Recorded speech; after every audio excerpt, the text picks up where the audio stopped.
mujeres tiene un atractivo comercial muy concreto. Son muy baratas en comparación con las de países como Estados Unidos. Además, existen casos documentados en los que se demuestra que las mujeres gestantes se enfrentan a problemáticas complejas. Por ejemplo, que debido al vínculo de apego que se genera durante el embarazo, se niegue a entregarlo cuando nace. Que la pareja que paga por el bebé lo rechace debido a alguna malformación genética desarrollada en la gestación. Que la mujer desconozca los riesgos en su salud por complicaciones médicas propias de los procedimientos que se utilizan para lograr el embarazo. Que la mujer quede expuesta a esos riesgos por no contar con la cobertura de gastos médicos para afrontarlos. Que la pareja solicitante la abandone con el bebé debido a una separación entre ellos o a su fallecimiento. Y en México no hay control de esta situación. Miles de mujeres vulnerables social y económicamente están solas. No permitamos ni fomentemos la explotación de mujeres con fines reproductivos. Bueno, hay varios videos, pero no quisimos sino utilizar este video introductorio para entender de qué estábamos hablando. La sentencia T-968 del 2009 de la Corte Constitucional es el único referencia que tenemos en el país en materia de maternidad subrogada. Han pasado 6 años desde esta sentencia y no tenemos una regulación que oriente muchos de los riesgos a los cuales hoy están sometidas las mujeres. Y 2, cómo evitar que esto se vuelva un negocio, que la vida humana se vuelva un negocio. Por supuesto, para aquellos que ven el negocio en todas partes, les parece lógico que el vientre de la mujer sea fuente también de negocio, pero para aquellos que tenemos unas concepciones éticas de defensa de la dignidad de la persona, de consideración de que desde el momento de la concepción hasta el final la vida hay que respetarla como sagrada, pues creemos que debe regularse lo que está pasando.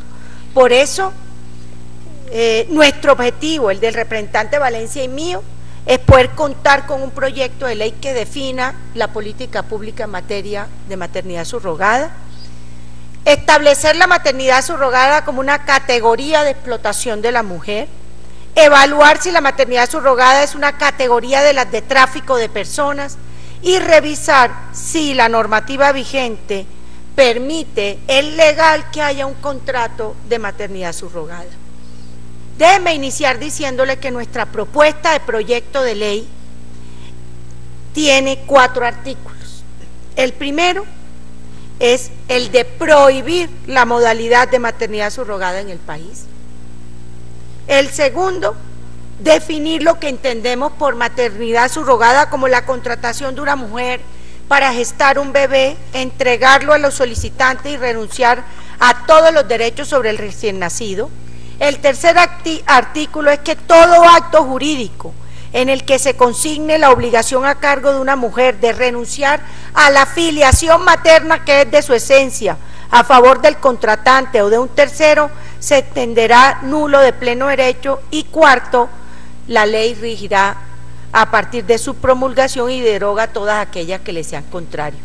Vamos a justificar el por qué creemos que debe prohibirse en el país la maternidad subrogada. Primero, porque es una fuente de explotación de las mujeres. Simplemente miremos aquí unos ejemplos. Cuando uno se mete en internet, le da dolor en el alma ver cómo se comercializa y se ofrece el vientre de la mujer como si fuera el de un caballo o el de cualquier otro animal con fines reproductivos. Aquí les muestro simplemente unos casos de cómo se promociona, por ejemplo, el alquiler de vientres de caballo. La yegua X, con todas sus características, le ofrece la posibilidad de adquirir un potro de excelente calidad al elegir tú la yegua y el semental para que más tarde te guste y crezca tu ganadería. Y más abajo, cuando ustedes buscan en alquiler de vientres, ya no le aparece solo de caballos, sino de mujeres. Entonces dice: hola, soy extranjera limpia y sana, tengo 2 niños, mis hijos nacieron sanos y fuertes, quiero alquilar mi vientre a personas que no puedan tener hijos y sueñen con tenerlo por fecundación in vitro y todo legal, sería todo suyo, tengo 37 años, más información, este llega de Chile. Y si pasamos al siguiente, de todos los avisos que uno encuentra en internet como si estuvieran promocionando cualquier cosa. Hola, buenos días, soy 6 años, colombiana, fui madre subrogada hace 3 años, deseo volver a ayudar a una nueva pareja en este proceso, además de trabajar con clínicas de la mano de abogados. Aquí en mi país presto la asesoría en este lindo camino, además de un grupo de madres subrogadas preparadas para ayudarles, pero sus correos para tener el gusto de ayudarles. O sea, aquí hay 3 elementos, no solo el comercial, sino que ya de hecho hay abogados, grupos de personas que están haciendo el negocio. En este caso nosotros aquí les puse ejemplos de Bolivia, ejemplo de Chile, ejemplo de Perú, pero nos vamos a limitar al caso colombiano. Esto de por sí ya denigra de la dignidad de la mujer y del sagrado derecho de poder ser madres y de poder ser gestantes. Lo que hemos encontrado en esta revisión para nuestro proyecto de ley es que se aprovecha la vulnerabilidad, la pobreza de las mujeres para usarse con fines reproductivos. Normalmente esto no pasa en mujeres con nivel educativo, ni de clase social alta, ni mujeres que económicamente en situación resuelta. Esto pasa con mujeres pobres, vulnerables, mujeres en condiciones que el Estado debe proteger, porque ahí es donde debe estar la presencia del Estado, donde haya una desigualdad entre la persona y por el otro lado aquellos que están teniendo los intereses. Entonces déjenme mostrarle aquí que en los países desarrollados los costos son muy altos, y en países en desarrollo como India el proceso cuesta hasta un 63% menos de lo que costaría en Estados Unidos o en Europa Occidental, según el Centro de Investigaciones Sociales en un informe del año 2011. En Colombia se estima en un 93% más económico el negocio de la maternidad subrogada de lo que cuesta en Estados Unidos o en Europa. O sea que, si ustedes ven, estamos hablando definitivamente que las mujeres pobres, vulnerables de nuestro país son, por supuesto, preciadas, son apetecidas para que alquilen su vientre con fines económicos. Y hay otros indicadores que reafirman el tema. La inequidad salarial de nuestras mujeres frente a los hombres, que es del 21%, la participación laboral de las mujeres, que es inferior a la de los hombres, el hecho de que nuestras mujeres trabajen 10 horas remuneradas a la semana, mucho menos que las de los hombres, y trabajan 20 horas no remuneradas más que los hombres. O sea, bajo todo aspecto hay una inequidad, tanto en remuneración como en número de horas trabajadas sin remuneración. Y a la semana las mujeres trabajan 10.8 horas más que los hombres, y los hombres trabajan 4 semanas al mes, mientras que las mujeres trabajan 5 semanas al mes. O sea, bajo todo aspecto, las condiciones de inequidad de la mujer también puede ser un factor propicio para hacerlas mucho más vulnerables. De ahí que el alquiler de vientres como fuente de ingreso para algunas mujeres puede ser una oportunidad. Quiero traer un caso que salió en el periódico Vanguardia de Bucaramanga, de Bucaramanga. Dice: soy Marcela, vivo en Bucaramanga, Colombia, tengo 24 años y 2 hijos, deseo ayudarles alquilándoles el vientre para que puedan ser padres. ¿Y cuál es el argumento? Necesito 15 millones de pesos para pagar la hipotequita de la casa, que es de todos, y la voy a conseguir, y ellos, los clientes, también van a conseguir lo que tanto desean. O sea, fíjense cuál es el motivo. Simplemente la concepción es un negocio para muchas mujeres que tienen una necesidad económica. Otras lo harán a través de la prostitución, otras lo harán a través de otro tipo de actividades, pero ya aquí algunas descubrieron que una manera es a través del alquiler de los vientres. Hay un tema de mayor preocupación: la relación asimétrica entre las partes. La mujer que actúa como madre subrogada generalmente le preocupa su situación económica y la de su familia. Su consentimiento libre e informado pasa a un segundo plano.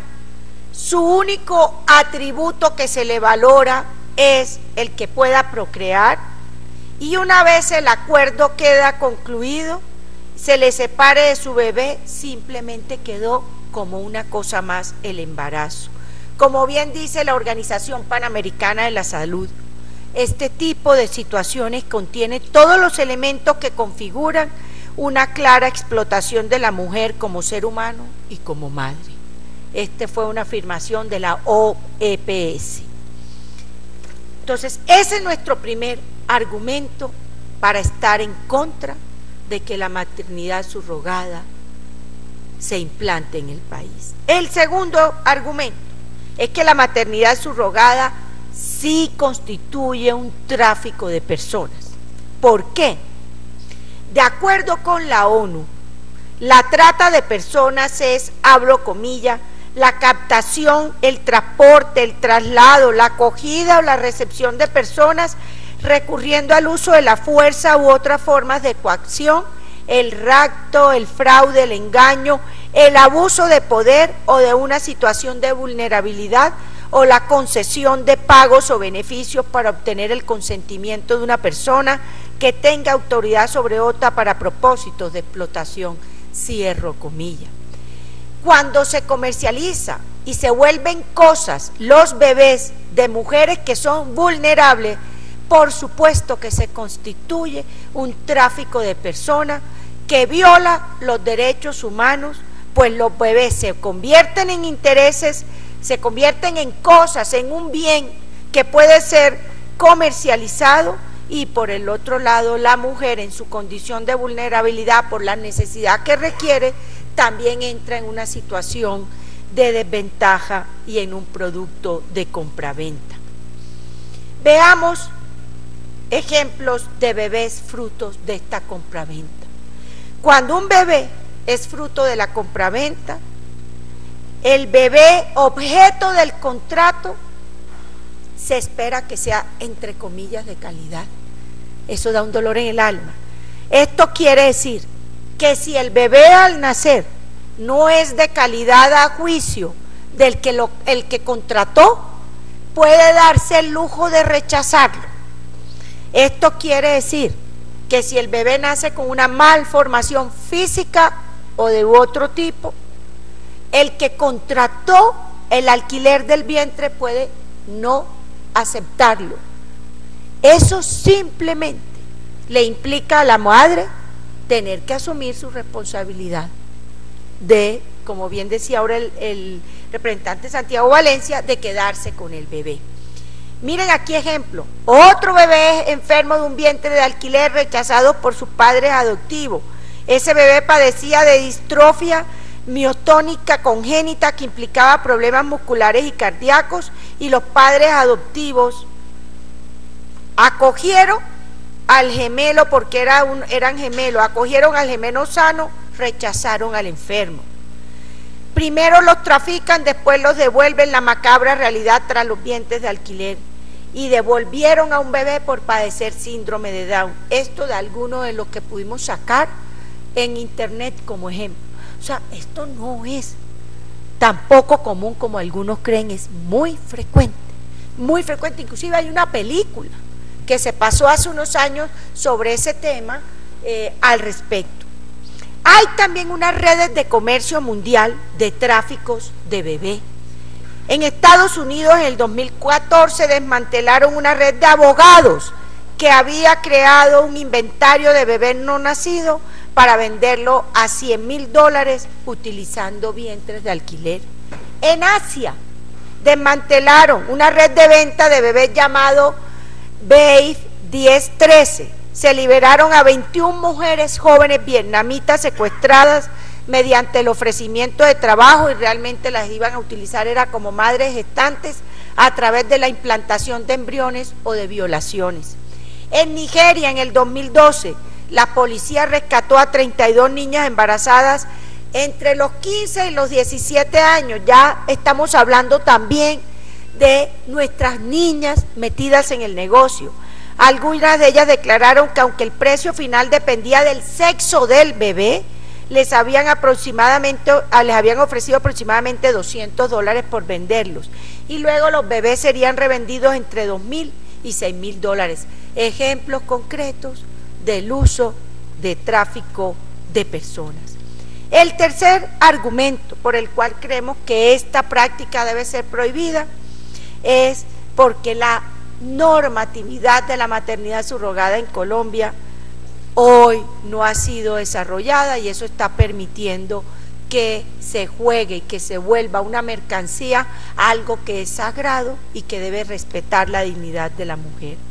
Como les comentaba, la sentencia T968 del 2009, que definió la maternidad subrogada y estableció requisitos, planteaba, abro comillas, el acto reproductor que genera el nacimiento de un niño gestado por una mujer sujeta a un pacto compromiso, mediante el cual debe ceder todos los derechos sobre el recién nacido a favor de otra mujer que figurará como madre de ésta, cierro comillas.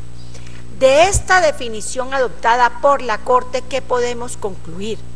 Que la mujer gestante que da a luz no aporta sus óvulos, que la madre sustituta acepta llevar a buen término el embarazo y una vez producido el parto se compromete a entregar el hijo a las personas que lo encargaron.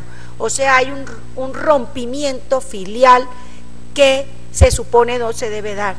Y la madre gestante renuncia a todos los derechos sobre el menor, y finalmente la práctica debe ser formalizada a través de un pacto o un compromiso. Nuevamente, el contrato, el comercio, el fin de lucro media sobre el cuerpo de la mujer y su capacidad de procrear. La sentencia 968 tiene unos requisitos para alquilar el vientre en Colombia. Los gametos no pueden ser aportados por la mujer gestante.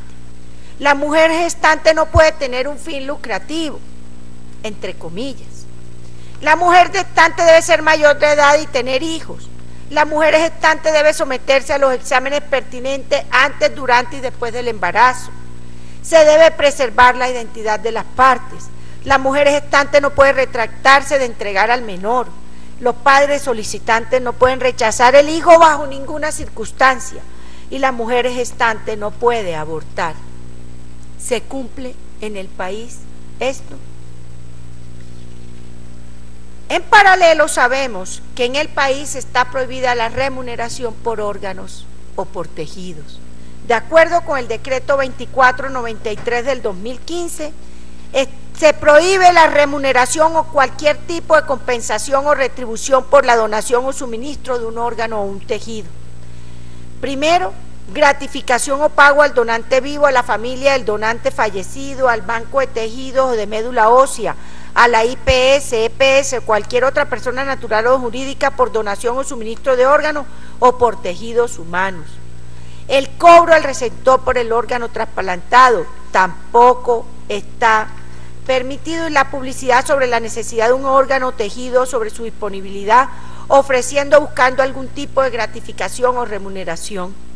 Entonces, si esto es así y vemos que qué es lo que se hace cuando uno ofrece su vientre, es precisamente es poder, ese nuevo vida, ese nuevo ser, poderlo ubicar en un tercero, en un vientre alquilado. Ya en ese momento hay órganos, hay tejidos ahí que se están traficando. La Constitución Política Colombiana, a su vez, en el artículo 42, que resalta a la familia como el núcleo fundamental de la sociedad, constituida por vínculos naturales o jurídicos, por la libre decisión de un hombre y una mujer de contraer matrimonio o por la voluntad responsable de conformarla, claramente también estipula que los hijos habidos en el matrimonio o por fuera de él, adoptados o procreados naturalmente o con asistencia científica, tienen iguales derechos y deberes. Lo que no tenemos claro, ni la Corte lo hizo saber, es si se entendía que la maternidad subrogada cabía en el concepto de la asistencia científica para la procreación. Ahí quedó un vacío en ese sentido que tampoco fue llenado con la sentencia del 2009. Y de otro lado, el Código Civil dice que para que un contrato sea válido en Colombia se requiere el lleno de unos requisitos, que haya un consentimiento libre, que haya capacidad, que haya un objeto lícito y que haya una causa lícita. Pues ni es objeto lícito, ni es un objeto lícito el traficar con órganos, ni mucho menos puede ser lícito traficar la concepción de un ser humano a través de un negocio como es el alquiler de bienes. Con estos argumentos, entonces, para cerrar y oírlos a ustedes, lo que hemos visto en Colombia y la experiencia internacional es que la maternidad subrogada, el alquiler de vientre, se ha constituido en un gran negocio que cosifica no solo a la mujer, que vuelve cosa no solo a la mujer, sino a los menores, convirtiéndolos en productos comerciales. Que una política coherente de los derechos de la mujer, de los derechos humanos, de los menores, debe prohibir la maternidad subrogada. Que la tendencia mundial hacia la prohibición radica en evitar convertir a los países en nichos de comercialización de bebé y que Colombia tiene una alta tasa de vulnerabilidad de sus mujeres que puede llevarle precisamente a que esto se prolifere. Es imperativo que la vulnerabilidad de las mujeres no se convierta en un mecanismo de explotación con fines reproductivos y que nuestras mujeres no se nos conviertan en objeto de consumo ni los bebés en productos comerciales. Hay tres alternativas que se han visto en los países. Una es la prohibición absoluta, otra es la permisión expresa y regulada y otra es la permisión indirecta mediante el consentimiento prenatal para la adopción. Veamos los casos en Alemania. En Alemania la práctica está prohibida por ser vista como comercio de personas, o sea, Alemania tiene prohibición general. En India está expresamente facilitada. Sabemos de la pobreza y de la vulnerabilidad de las mujeres en la India, ya les acabo de mostrar cómo es un 63% más barato y cómo es uno de los países donde más se practica la venta de los vientres de las mujeres. En Canadá, por los estados, en Quebec está prohibida, en otros estados está prohibido que cualquier persona realice un pago por un proceso de subrogación, o sea, la prohibición está con fines comerciales. En Argentina no está prohibida ni está permitida expresamente, o sea, quedó ahí en un limbo. En España está prohibida expresamente la maternidad subrogada. En Francia está prohibida la maternidad, en Francia está prohibida.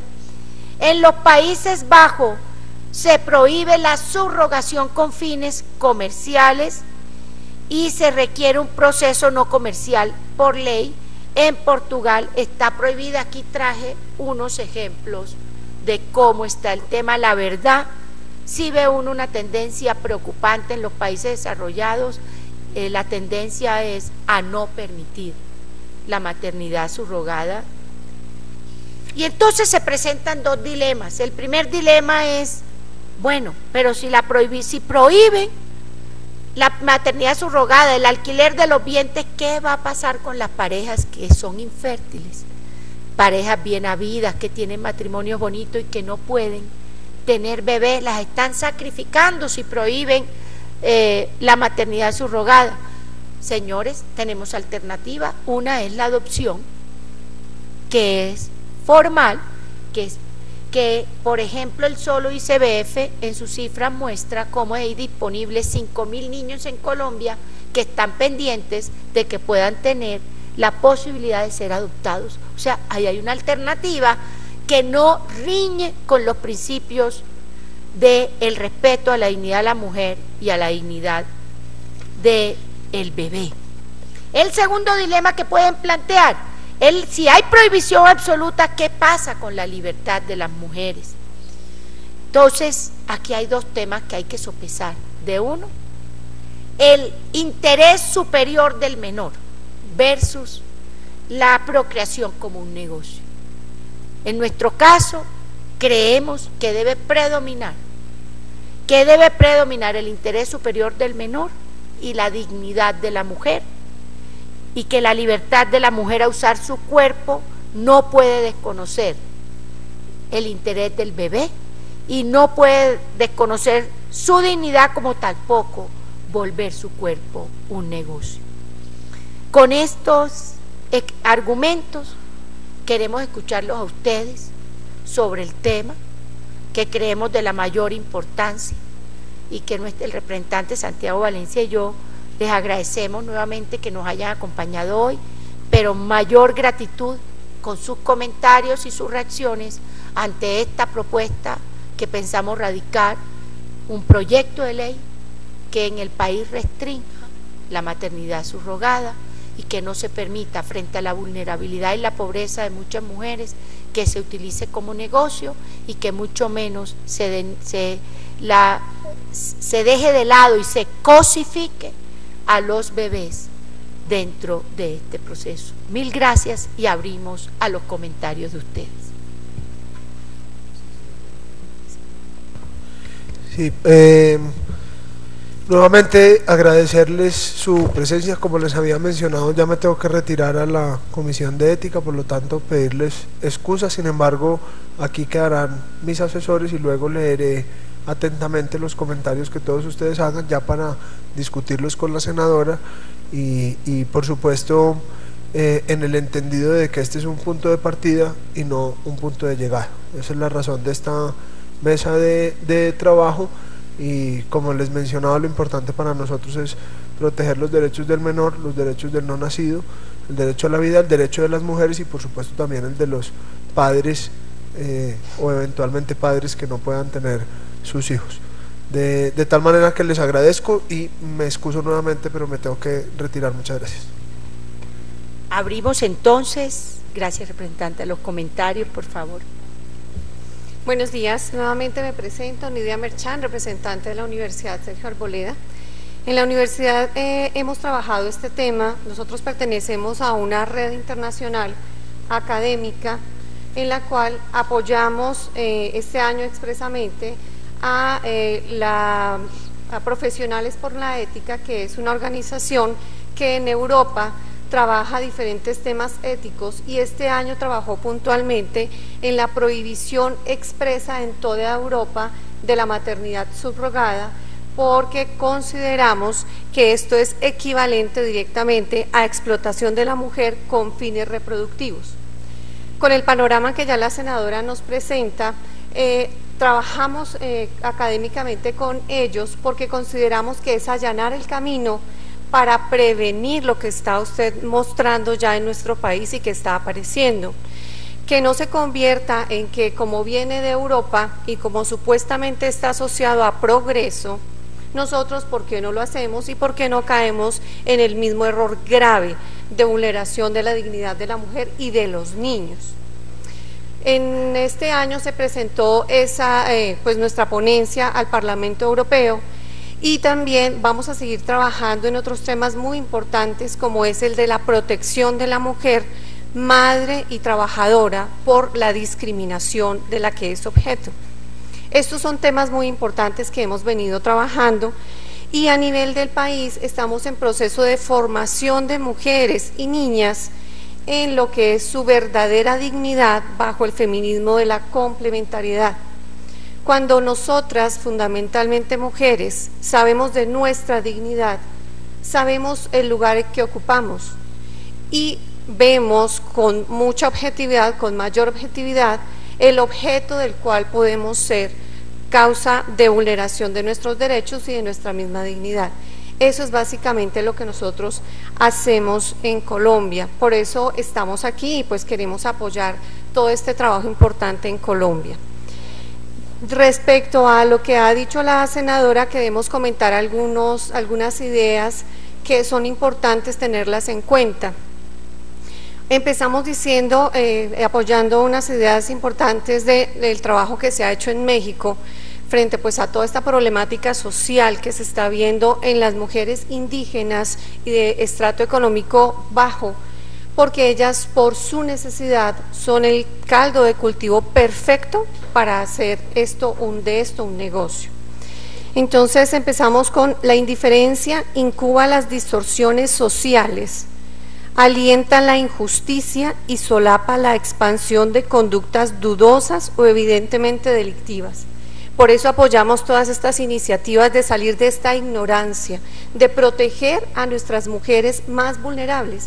Ese es el fin verdadero de la política, proteger el bien común, sobre todo de los más vulnerables.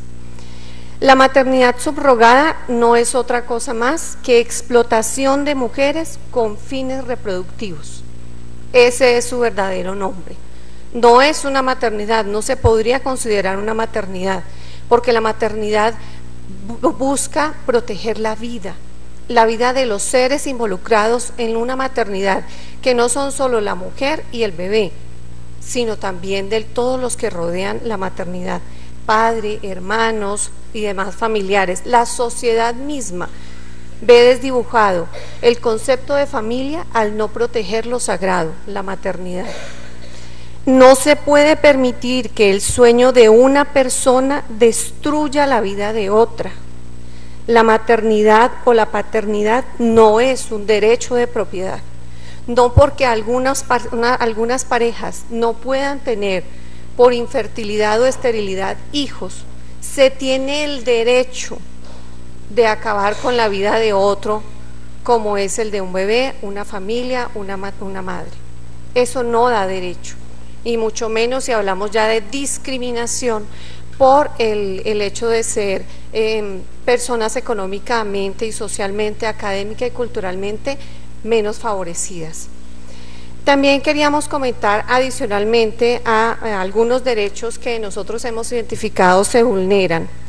Con los niños antes de nacer, por ser objeto de comercialización, su dignidad por ser objeto de manipulación, por ser considerados simples células, a la vida, por ser sometidos a reducción embrionaria, esto es decir, a ser abortados o asesinados por alteración cromosómica o alguna enfermedad que se presente durante su gestación, por la cantidad de embriones fecundados, por ser gemelos, mellizos o trillizos. Si la pareja solo contrató uno, el resto se abortan. Por el género, diferente al exigido de los padres contratantes, entre otros derechos antes de nacer. Al nacer, a la salud, por ser comprendida como su bienestar tanto físico, psicológico y emocional. Nadie ha hablado de la salud mental del país, con niños que son sometidos a a la separación de su madre, a que cuando empiecen su proceso de buscar su identidad y descubran cómo fueron concebidos, pues tengan mayor complejidad psicológica este proceso de identidad. A la salud, a la lactancia materna, porque son desprendidos de su madre al momento de nacer. La lactancia materna, cuando no son lactados, disminuye su protección contra enfermedad o muerte por infecciones y al vínculo afectivo de bienestar, cuidado, protección y seguridad que se establece con la madre.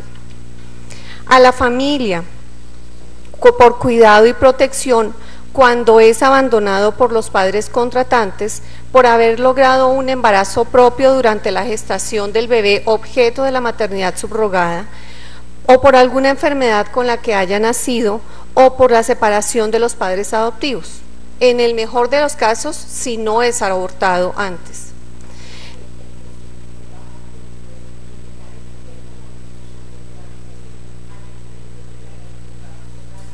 Ok. Sí, lo último ya es comentarles sobre los derechos de la mujer que son vulnerados, al trato digno como ser humano y no como objeto comercial, al trato discriminatorio y abuso por ser contratada en su condición de mujer con una condición económica, académica, social y cultural inferior. En relación con lo anterior, al abuso por desconocimiento de los riesgos a los cuales estará sometida durante la gestación, como son enfermedades o incapacidades por ser sometida a técnicas de reproducción humana asistida, a enfermedades y posibles secuelas durante la gestación, incluida la muerte, a la alteración psicológica y emocional por la separación del bebé, a la muerte del bebé tanto por complicaciones como por aborto si el contrato lo exige, a la protección suya del bebé cuando los contratantes desaparecen, y a la afectación psicológica y emocional en todo su núcleo familiar cuando la madre gestante vive con su familia. Y si está encerrada, esto es hablando de una mujer que accede a un contrato, pero cuando la mujer es raptada, cuando está ocurriendo que nuestras niñas son raptadas o por trata de blancas son engañadas, son encerradas, son maltratadas física y psicológicamente para, en algunos casos, inicialmente ser violadas. Me da pena, me toca para que todas puedan. ¿Te falta mucho para cerrar? Pues era básicamente a los mayores son sometidas a muchos más vejámenes cuando son raptadas.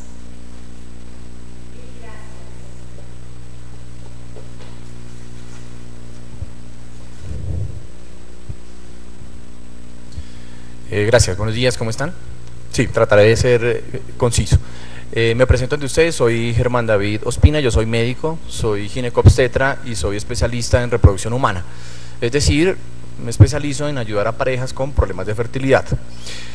Quisiera empezar por decir que me parece muy interesante y de un crecimiento invaluable que estemos empezando a tocar estos temas en escenarios políticos del país donde vamos a manejar la legislación acerca de todo lo que se hace en fertilidad. Yo aprovecho para decir que creo que no sería el único tema objeto de este tipo de discusiones y creo que hay muchas más cosas que deberíamos tener en tela de juicio para poner normas y leyes. En este momento yo soy parte de la Asociación Colombiana de Centros de Reproducción Humana, desde el lugar donde estamos tratando de hacer acercamientos con ustedes justamente para discutir todo este tipo de temas. Ahora bien, me parece muy constructivo para esta discusión que vamos a tener, aclarar que el útero subrogado, que es el nombre médico que le damos nosotros a este tratamiento, no es el mismo en los contextos que podemos mirarlo.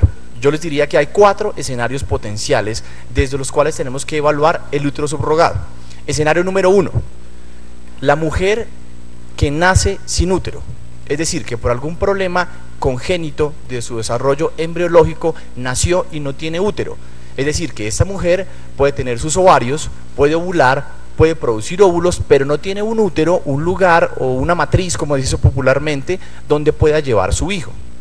Escenario número 2, mujer que por alguna razón durante su vida pierde su útero. Es decir, tuvo un cáncer, tuvo alguna enfermedad abdominal o alguna razón por la cual tuvieron que operarla y extirparle su útero. Escenario número 3, una mujer que si se embaraza pone en riesgo su vida. Es decir, que tengamos por ejemplo el caso de una hipertensión pulmonar o el caso de un cáncer que se estimule con la producción de hormonas del embarazo y que evidentemente no se puede embarazar. Es decir, es una mujer que tiene útero pero que si se embaraza pone en riesgo su vida. Y escenario número 4, la mujer que por fines de conservar su figura o por interés diferente que no quiere llevar su embarazo por X o Y razón, decide entonces acudir a una mujer o a una madre sustituta. Yo creo que no puede ser el mismo rasero con el que vamos a evaluar esos 4 escenarios, porque yo voy a dar mi posición en este momento no como Asociación Colombiana de Centros de Fertilidad, sino mi posición personal.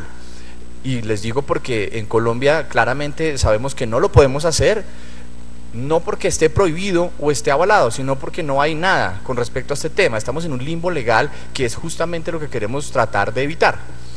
Entonces mi posición personal es, si hay un proceso de una maternidad sustituta en la cual no haya una mediación económica, es decir, por ejemplo, una hermana hace la labor de prestar su vientre a su otra hermana porque su hermana nació sin un útero, yo creo que desde el punto de vista médico de fertilidad, hablando o tratando de conservar los principios éticos y morales, que es lo que debemos hacer como médicos nosotros, podría ser un potencial escenario.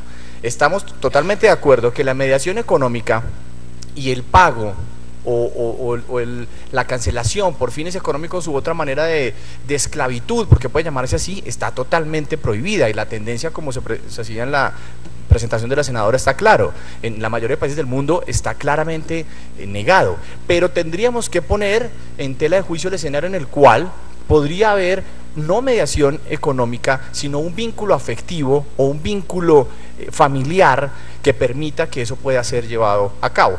Hemos propuesto nosotros que sea primer o segundo grado de consanguinidad bajo estas circunstancias, como les planteaba los 4 escenarios. Tal vez el número 1 o el número 2 sean posibles. El número 3 para nosotros abre muchas posibilidades difíciles de interpretar, cuando en realidad la vida de una madre está en peligro con un embarazo, y eso es muy difícil a veces de cuantificar, porque puede haber conceptos médicos distintos, pero hay conceptos médicos que no tienen discusión, y creo que esos son los 2 primeros escenarios. Me gustaría empezar por aportar eso para tener una discusión un poquito más abierta con respecto al tema. Gracias, doctor Ospina. O sea, yo tomé sus notas. Usted en principio para los 2 primeros casos, cuando se nace sin útero, cuando se pierde su útero, su sugerencia y que no medie ningún tipo de interés económico, pueda darse la posibilidad de el uso del vientre de un tercero, sí, en primero o segundo grado de afinidad. Esa sería mi posición personal, teniendo en cuenta que no haya ninguna mediación económica y que el único motivo que lleve a esta mujer a ayudar a la otra persona sea un vínculo familiar, amoroso o afectivo, bajo esas condiciones. Gracias, doctor. Buenos días, mi nombre es Jorge Ramírez, soy también ginecólogo obstetra experto en infertilidad y represento una fundación de pacientes infértiles, que es también un grupo de asociaciones de pacientes infértiles. Con todo el respeto, aceptamos desde luego todas los comentarios y la discusión que se hace respecto a maternidad subrogada, pero quiero complementar con lo que estoy de acuerdo completamente con el doctor Germán Ospina, desde el punto de vista médico, que nosotros los médicos expertos en infertilidad vemos la infertilidad como lo que es una enfermedad. Entonces, les quiero cambiar el horizonte, ya no solamente la situación, desde luego, completamente despreciable de trata de blancas, de lo que yo he llamado el cartel de la subrogación, donde intervienen lamentablemente médicos, abogados, pacientes que alquilan otras pacientes. Esto hay que decirlo con la franqueza que requiere. Pero también nosotros los médicos de infertilidad tenemos un problema, y es que es una enfermedad que tenemos que tratar los médicos, no las corrientes filosóficas del pensamiento y todo, que son muy respetables, sino que nosotros tenemos al frente una pareja infértil.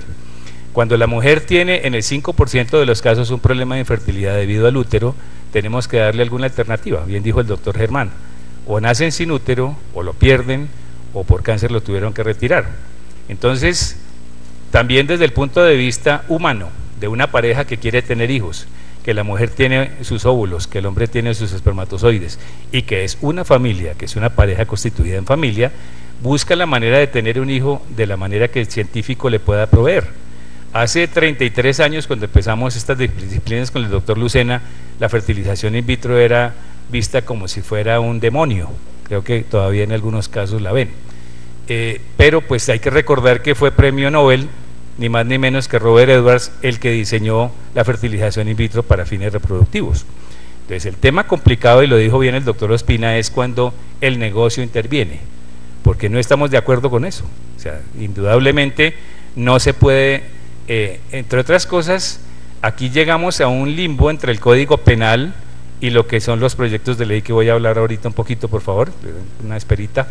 porque el Código Penal habla claramente de la penalización del tráfico de gametos y embriones.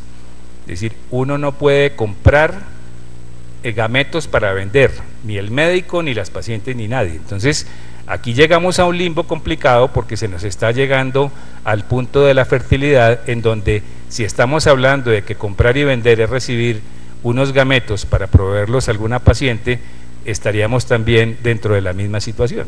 También habría trata de personas, también habría trata de órganos o trata de células, entonces es un interrogante. Segundo, es importante entender que la única alternativa científica a la subrogación uterina hoy por hoy es el trasplante uterino. Un grupo colombiano viajará en enero, como ya les había comentado, a integrarse al Consorcio Mundial de Trasplante Uterino, que ya ha tenido éxito con 6 niños nacidos en Suecia. Entonces, ¿qué veo yo defendiendo pacientes y como médico? Si a mí una paciente me llega sin útero, porque nació sin él o lo perdió, pues tengo que ofrecerle alguna garantía dentro de lo que la ciencia me da. La ciencia me dice, usted puede hacer subrogación uterina de acuerdo a la sentencia de la Corte que todos ustedes conocen, en donde da unos parámetros de cómo no es prohibida ni está penalizada, sino que no está reglamentada. Pero por otra parte, la doctora María del Rosario seguramente conoce que el proyecto 055 del senador Luis Fernando Duque, que se llama Ley Lucía, está precisamente pretendiendo es reglamentar la subrogación uterina, la donación de óvulos, de semen y de embriones. Pero por otro lado, el proyecto de ley 082 de la doctora Marta Villalba acabó de pasar su primer debate exitoso en la Comisión Séptima para hacer que la infertilidad sea reconocida como enfermedad y los tratamientos de infertilidad sean incluidos en el plan de beneficios. Inclusión que ya fue sentenciada por la Corte Constitucional, sentencia T274 de este año, ordena incluir los tratamientos de infertilidad en el plan de beneficios. Y vamos a otro tema que es más complicado, que no lo quisiera tocar, pero hay que tocarlo, y qué va a pasar cuando la subrogación uterina sea también un método de reproducirse en las parejas del mismo sexo. Entonces, la sentencia reciente de la Corte, la 096, ya también les envié información de esto, no está publicada todavía, pero ya está en el comunicado de prensa, tomó una situación todavía más complicada. Una pareja gay fue a California, se hizo una subrogación uterina, tuvieron gemelos y esos niños fueron registrados allá. Llegaron a Medellín, hicieron valer sus derechos, tutelaron para que les pusieran nombre de 2 señores. Empezó toda la pelea de sentencias, primera, segunda instancia, llegó a la Corte Constitucional y la Corte dijo, un momentico, porque aquí no solamente tienen los niños derecho a tener 2 papás, hombres, sino que la registraduría tiene que cambiar el formato para que ahora en adelante los registros civiles tengan papá y papá, mamá y mamá. Entonces, este es un tema mucho más complicado de lo que estamos hablando ahora, pero quiero simplemente terminar en lo que dijo el doctor Germán. Nosotros, los de infertilidad, trabajamos para buscar la vida, de que las personas que no pueden lograrlo a través de procesos científicos lo puedan conseguir. El tema ético, el tema legal y el tema comunitario son temas muy complicados y me parece que la prohibición desde la subrogación uterina en forma tajante estaría prácticamente incluida dentro de la prohibición de donar semen, de donar espermatozoides, de donar óvulos, de donar embriones, y entonces nos pone en un limbo jurídico muy complicado. Entonces yo les hago un llamado a los legisladores a que coloquen todo esto dentro del mismo contexto, los proyectos de ley, y si hay otro proyecto de ley estatutaria que están escribiendo la representante Angélica Lozano y Marta Villalba para radicarlo el 20 de julio del año entrante como ley estatutaria de todo lo que sean derechos reproductivos. Entonces ustedes ven que esto es más complicado de lo que uno cree, pero sí, a nombre de pacientes y a nombre de colegas, pienso que la subrogación uterina debería tener lo que dijo el doctor Ospina, 0 costo, y allá voy. La reproducción asistida también debe tener 0 costo, es un derecho fundamental, la Corte ya lo dijo, y es más para las personas de menos recursos.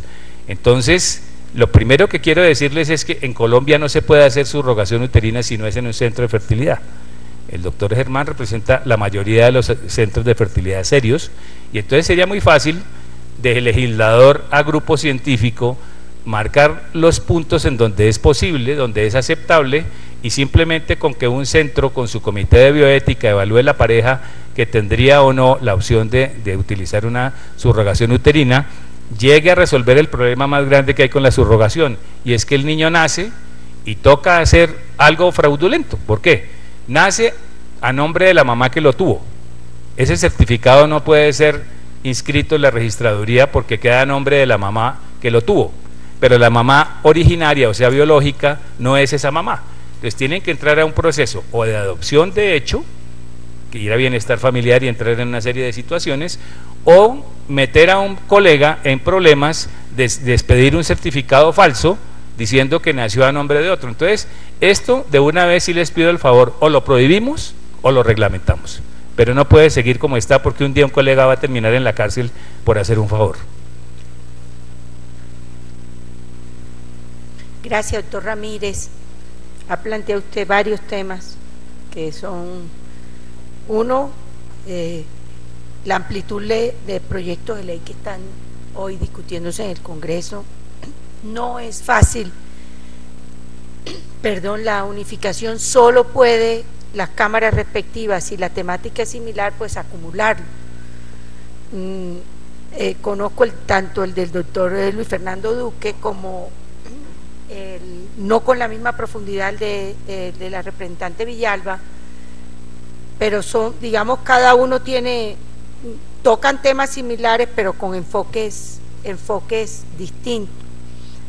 El último tema que usted tocó me preocupa, que es un tema que hasta donde los médicos pueden se están llevando a que tomen decisiones contrarias a la ley para poder salvaguardar en un momento dado la relación que hay de la madre y de aquella que está pues contratando o que está beneficiándose del bebé. Es un tema que aquí he tomado nota también al respecto. Gracias, doctor Ramírez. Me habían pedido la palabra. ¿Quién me había? Ahora, sí, perdón. Si se presenta. Gracias, buenos días.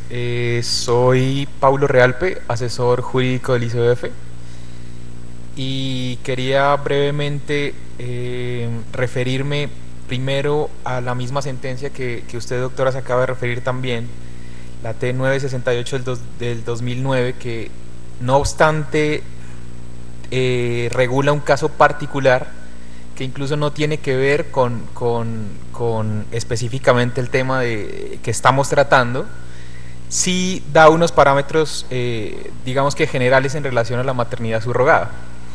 Y entre esas cosas dice que la maternidad subrogada hace parte de las técnicas de reproducción asistida, que existe efectivamente un vacío normativo referente al tema, y que la doctrina considera además que la maternidad subrogada puede servir para resolver problemas de infertilidad y se considera urgente la necesidad de regular la materia.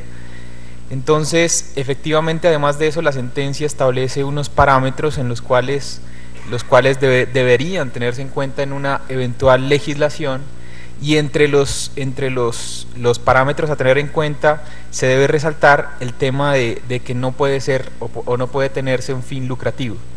Y creo que esa aclaración es muy importante hacerla porque tiene que ver con lo que ya se ha dicho hasta el momento, y es hasta qué punto es pertinente una prohibición absoluta de este tema, cuando quiera que pueda haber situaciones particulares que en realidad sí están protegiendo derechos reproductivos y derechos de las personas a conformar una familia.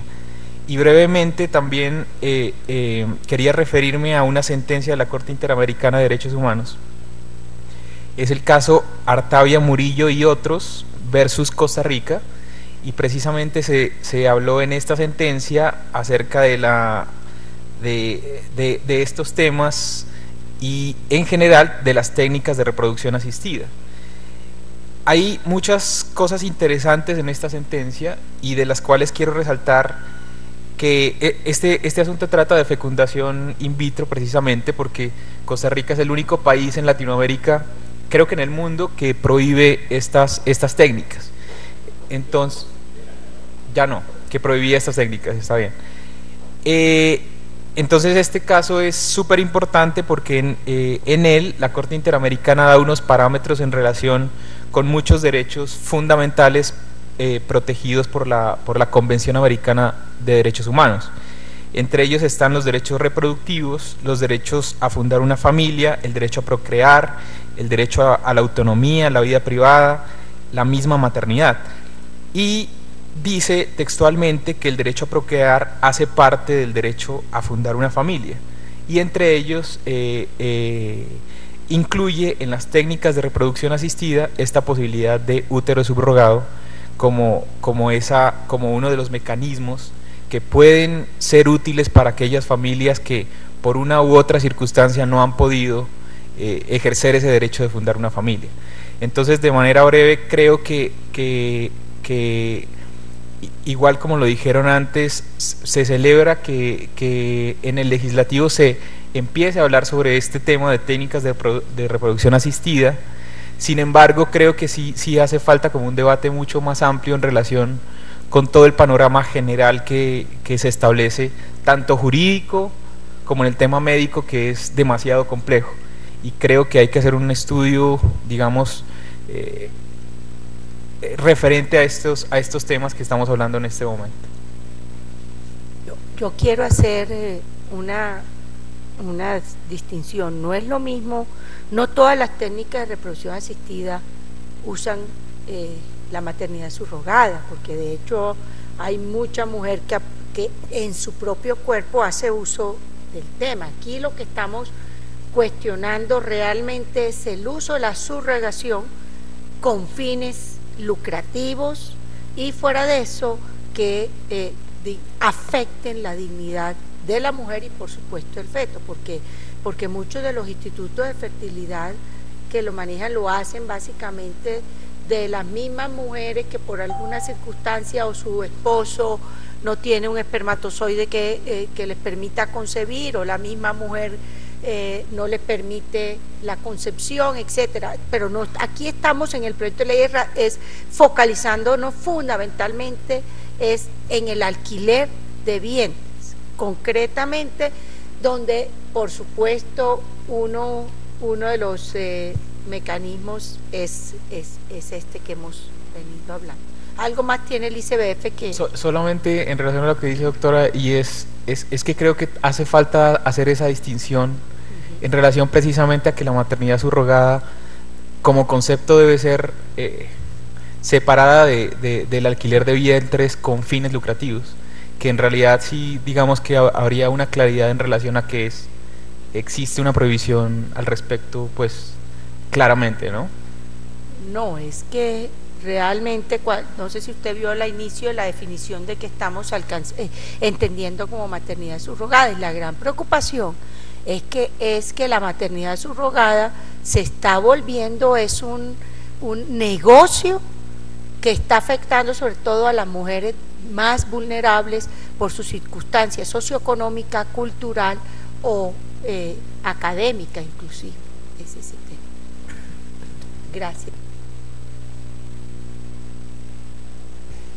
Quisiera empezar por comentar, soy Marta Elena Soto, me vuelvo a presentar, soy profesional en el cuidado de la fertilidad de la Universidad de Creighton, y me parece muy importante retomar el tema de la maternidad subrogada, que si bien es cierto tiene que ver con la fertilidad in vitro, y veo la defensa tan bella que tienen de esos matrimonios que no han podido tener hijos, que son los matrimonios que también llegan a esta práctica de la naprotechnology, la tecnología de la procreación natural, y es muy triste ver a estas parejas que obviamente no pueden tener a sus bebés, y uno quiere ayudar, pero definitivamente con los argumentos que hemos visto hoy, y habiendo leído muy bien el documento de vientres de alquiler, me parece que esto no puede dejarse abierto. En Colombia no puede haber la menor posibilidad de esta ley, debe ser prohibido, porque es que se pueden dejar huequitos. Me parece muy importante que pueda una mujer tener un hijo. Es lo más bello que puede pasar. Pero para eso nos dio una alternativa muy importante la senadora, cuando nos habla de que en el ICBF tenemos ¿cuántos hijos, cuántos niños? Nos habló de 5.000. Entonces, ¿por qué no adoptar? Es una alternativa maravillosa. Yo tengo de estos mismos pacientes que llegan a la Naprotechnology, lo que me dicen es, y desde un principio lo digo, vamos es a mirar y analizar cómo está su situación de fertilidad, pero si no puede tener un hijo, ¿ya han pensado en la adopción? Bueno, sí lo hemos pensado, no lo hemos pensado, no queremos, sí queremos, pero pues definitivamente cuando no pueden tenerlo, pues para eso está la adopción. Gracias.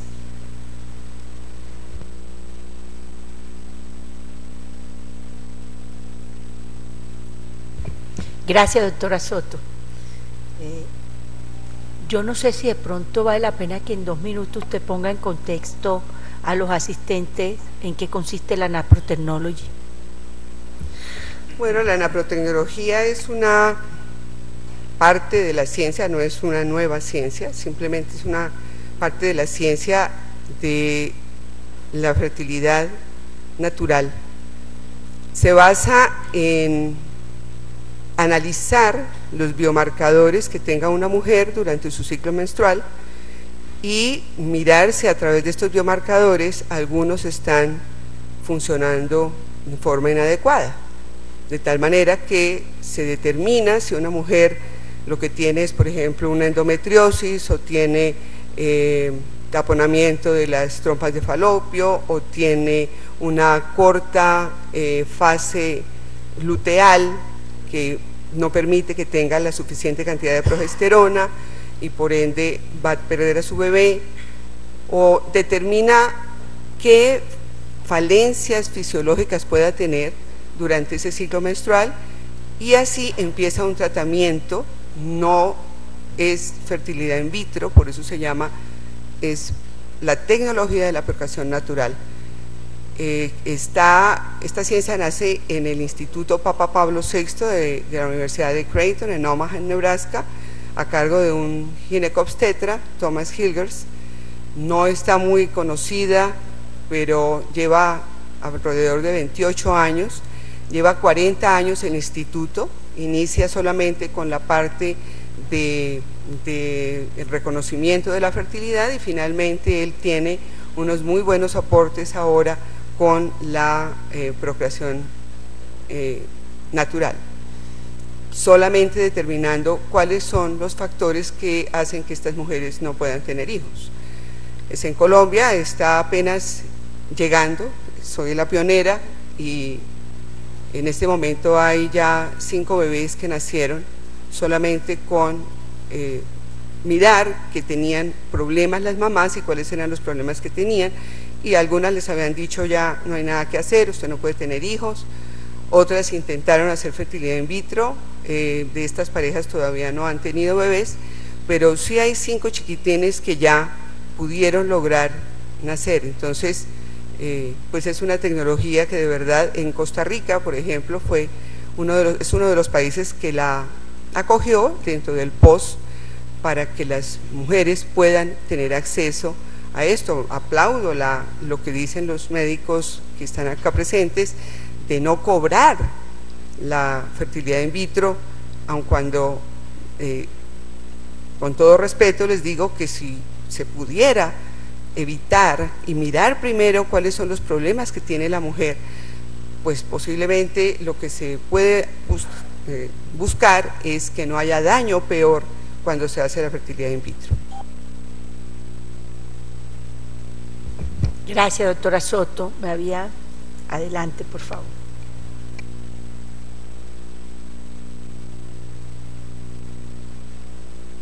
Ya, perfecto. Mil gracias, doctora María del Rosario, por la gentil invitación a este debate. Mi nombre es Ricardo Luque, médico bioeticista, trabajo coordinando el grupo de sexualidad, derechos sexuales y derechos reproductivos en el Ministerio de Salud y Protección Social. Me acompaña la subdirectora de Población y Desarrollo, la doctora Ana María Peñuela.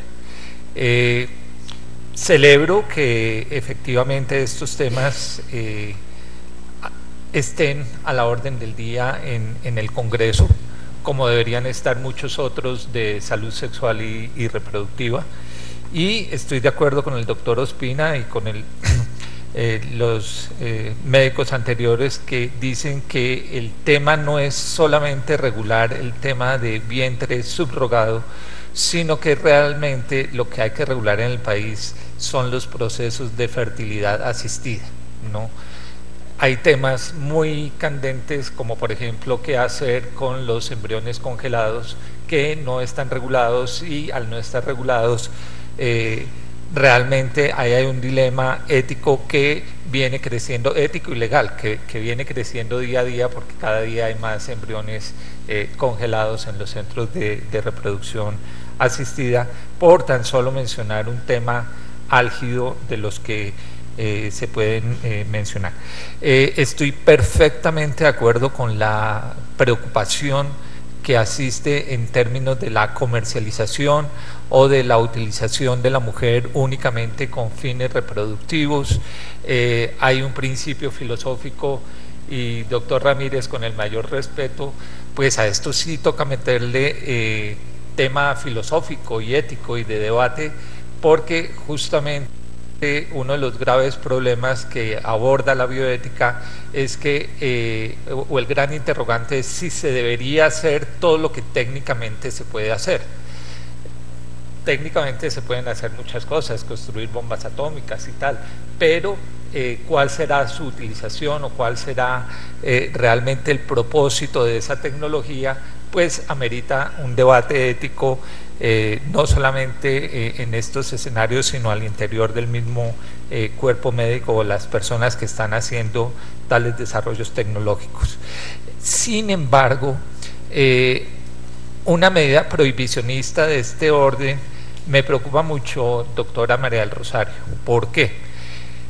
Porque las personas a las que les asiste el problema, aquellas que no pueden reproducirse, pueden ver vulnerados sus derechos a la autonomía y su derecho reproductivo, y como se trata de comportamientos básicamente individuales y las técnicas de reproducción asistida son relativamente fáciles hoy por hoy de llevar a cabo, pues una medida prohibicionista pudiera llevar a un efecto paradójico donde las personas fácilmente se excluyen a la norma y se llevaría a mayor clandestinidad, a mayor mercado negro de cuerpos y realmente a tráfico de personas, que es lo que pretendemos evitar. Entonces, en ese sentido, pues la reflexión tiene que ser muy a fondo acerca de cuáles pudieran ser las consecuencias que pudiera llevar la norma, y en términos de estar de acuerdo con los planteamientos de derechos humanos que rigen nuestro Estado Social de Derecho y ya planteados de alguna forma por la Corte en la sentencia que aquí se ha mencionado, e igualmente por la Corte Interamericana de Derechos Humanos que mencionó el colega del Instituto Colombiano de Bienestar Familiar. En ese sentido, el llamado es a la prudencia, justamente a no generar efectos paradójicos y a buscar vías medias donde definitivamente no sea cobrado por parte de la mujer, donde haya un fin altruista, donde digamos se puedan definir claramente cuáles son las situaciones en que sin irrespetar la dignidad de la mujer, no considerarla simplemente como una máquina reproductiva, sino que esa mujer voluntariamente y altruistamente se ofrece a subrogar su útero, ya lo mencionó el doctor, para una hermana, no pudiera ser posible. Entonces, las medidas prohibicionistas de verdad pueden llevar un efecto paradójico en estos temas de salud pública, y el llamado del Ministerio de Salud y Protección Social en este sentido es a tener prudencia en este tema, pero ante todo a regular, a ampliar el objeto de la ley y regular temas de fertilidad asistida. Muchísimas gracias. Gracias, doctor Duque. Toca usted ahí dos temas que vamos a tener presentes, y ese que uno, qué implicaciones puede tener desde el punto de vista de la ilegalidad y del mercado negro, por supuesto, mirarlo. Y la otra también es que usted hace énfasis también, si vale la pena en el proyecto meternos con el tema de la regulación de otro tipo, como los embriones, no lo habíamos previsto en este tema, y los procesos de fertilidad asistida. Tenemos que ver ya cómo van con los otros dos proyectos de ley que están andando al respecto. Gracias.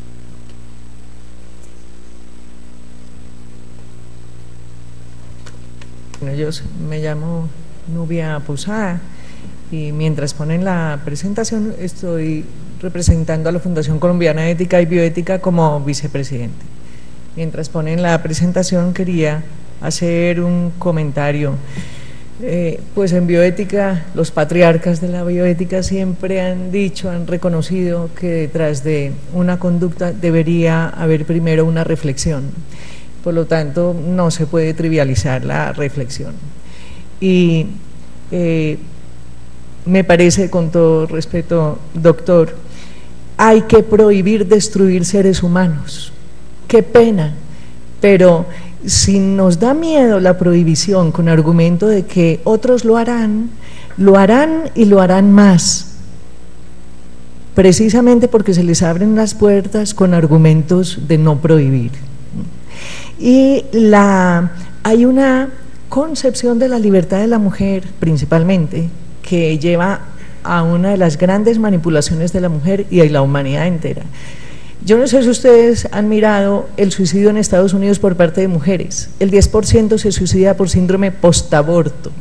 O sea, los seres humanos no somos libres porque hacemos lo que se nos antoja.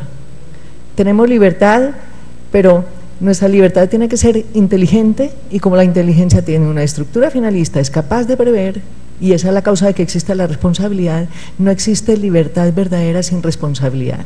La mera apetencia, el mero impulso no es libertad y no lleva sino a la ceguera y a la destrucción. 10% de mujeres en Estados Unidos se suicidan como efecto de síndrome postaborto. Eso hay que tenerlo en cuenta. Y también las técnicas de reproducción asistida. Vamos con la primera diapositiva, por favor. La primera. Ok, bueno, ahora sí. También suponen negar las realidades de seres humanos que son clasificados según características de calidad biológica.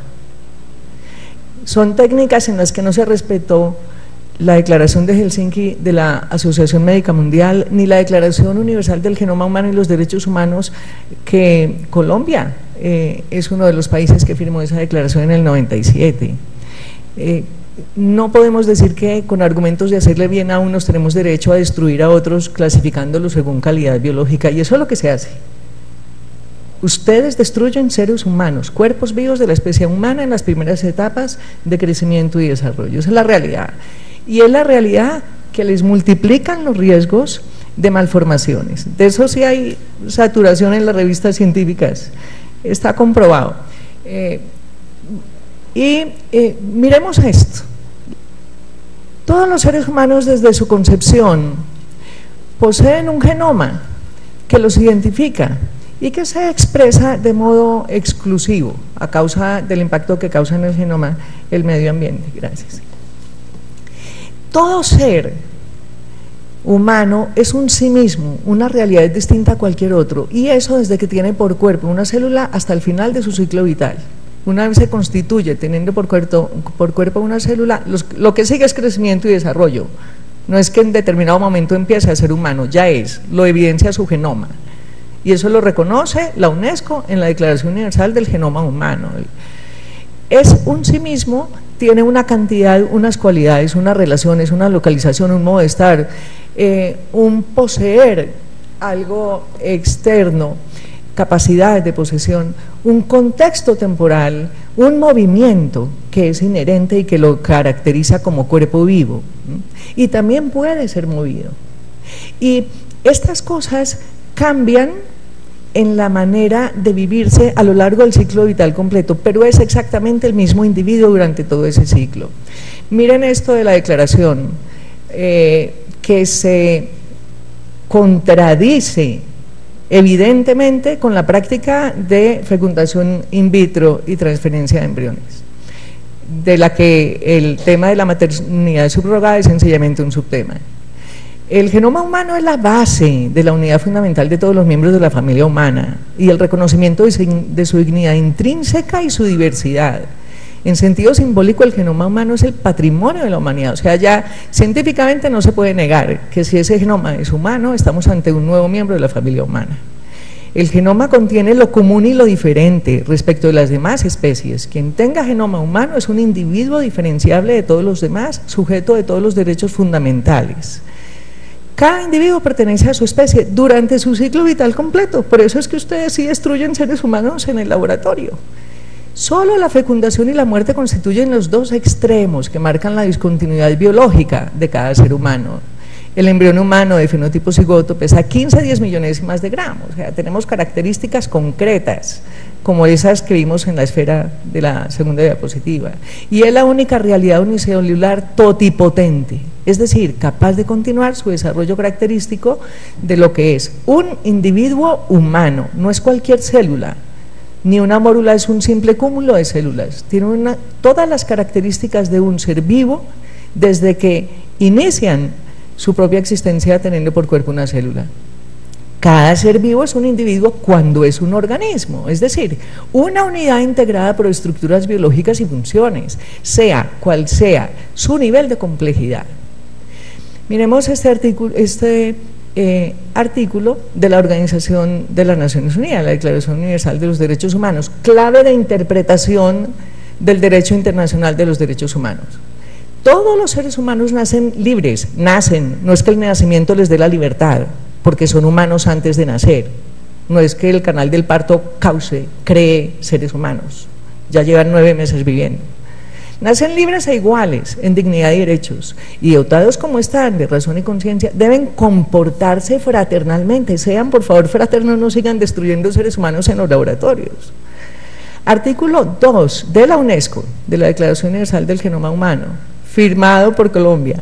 Cada individuo tiene derecho al respeto de su dignidad y derechos, cualesquiera que sean sus características genéticas, y ustedes clasifican y destruyen si tienen malformaciones. Esta dignidad impone que no se reduzca a los individuos a sus características genéticas y que se respete el carácter único de cada uno y su diversidad. Si tienen una enfermedad genética, se les acoge, como se le acoge a cualquier ser humano con cualquier enfermedad. Esto no es criterio para negar la realidad de su propia humanidad. Y en el artículo 6, la Declaración Universal del Genoma Humano dice: nadie podrá ser objeto de discriminaciones fundadas en sus características genéticas.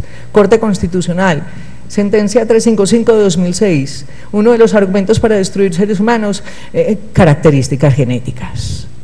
O sea, tenemos una corte genocida, cuyo objeto o efecto sería atentar contra sus derechos humanos y libertades fundamentales y el reconocimiento de su dignidad.